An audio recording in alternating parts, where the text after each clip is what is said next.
Hey, now it's the Rob from 106.1 KISS FM here with my 16-bit colleague. Hey guys, it's me, Steve, web contributor to 1061 evansville.com. And controllers have so many buttons nowadays, figuring them out is like trying to find the G-spot. Well, I can figure out a controller. Yes. I'll leave it at that. Do you you don't use a lot of modern controllers, or do you? Like, I still play modern games quite a bit. Or what do you on modern games? Do you use them? I'm still on the Xbox 360, so that's about as modern as I've gotten. That's modern, sure. Yeah. But do you play it a lot or not really? I do quite a bit. Okay. I'd say at least twice a week, maybe. I'm a devout PlayStation fan. Yes. Well, and Nintendo also, but I prefer the PlayStation controllers as well. Let's start with that when we talk about controllers here.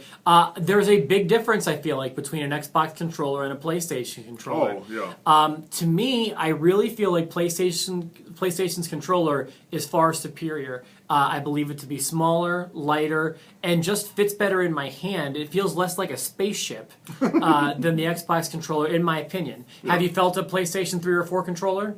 A 3 I have, a 4 I haven't. As far as looks, it doesn't look like they've evolved too much.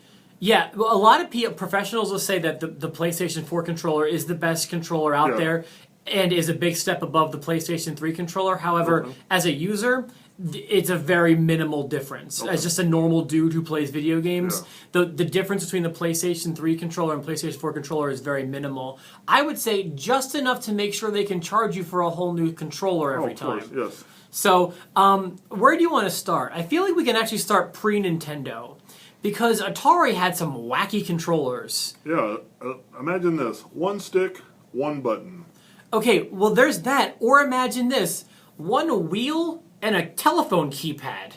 Remember those controllers? Oh, yeah. What game ever used a telephone keypad? A 1 through 0 through 9 button input with like a star and a hashtag sign. Like, what the hell are they thinking? No game needs 10 buttons on the Atari? Yeah, if I ever played that game, my grandma would be on the other end of the line. Yeah, exactly. Those controllers are ridiculous, and we had them in our house, but we had never used them. Yeah.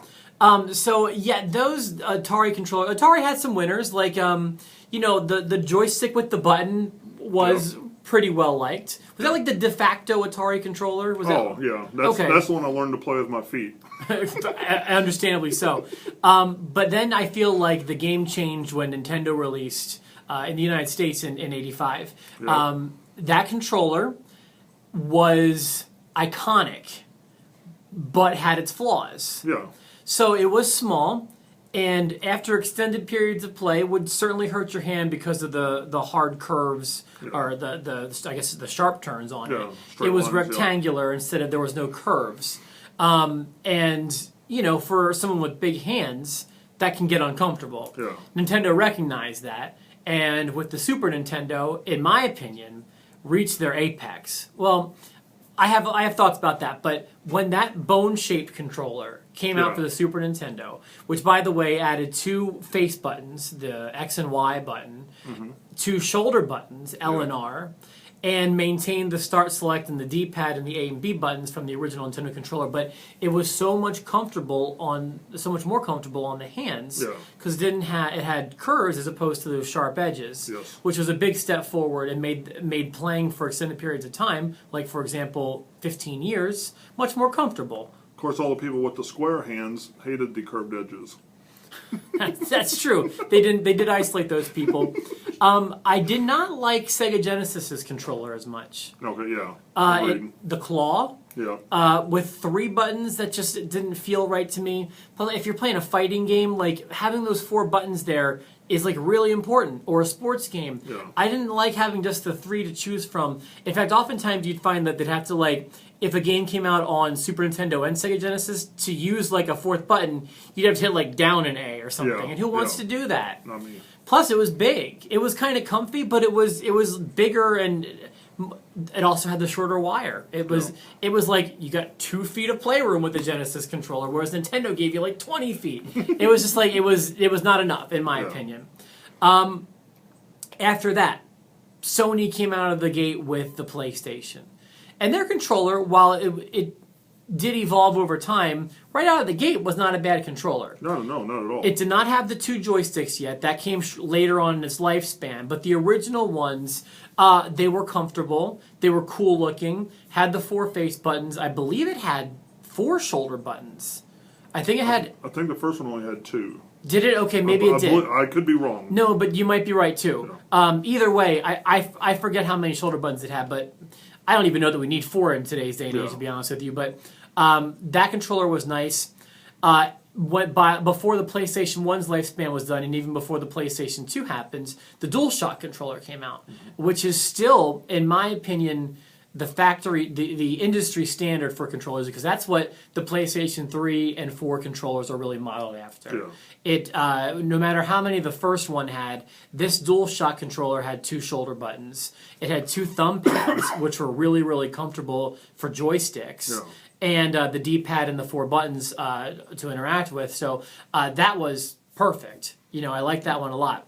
But then you had Nintendo, and the Nintendo 64, and that infamous claw controller. I love that controller. That's probably one of my favorite controllers. That was the first controller to have like a joystick on it in the modern era. Yeah. Like I know Atari had the one that was only the joystick, which is what it is.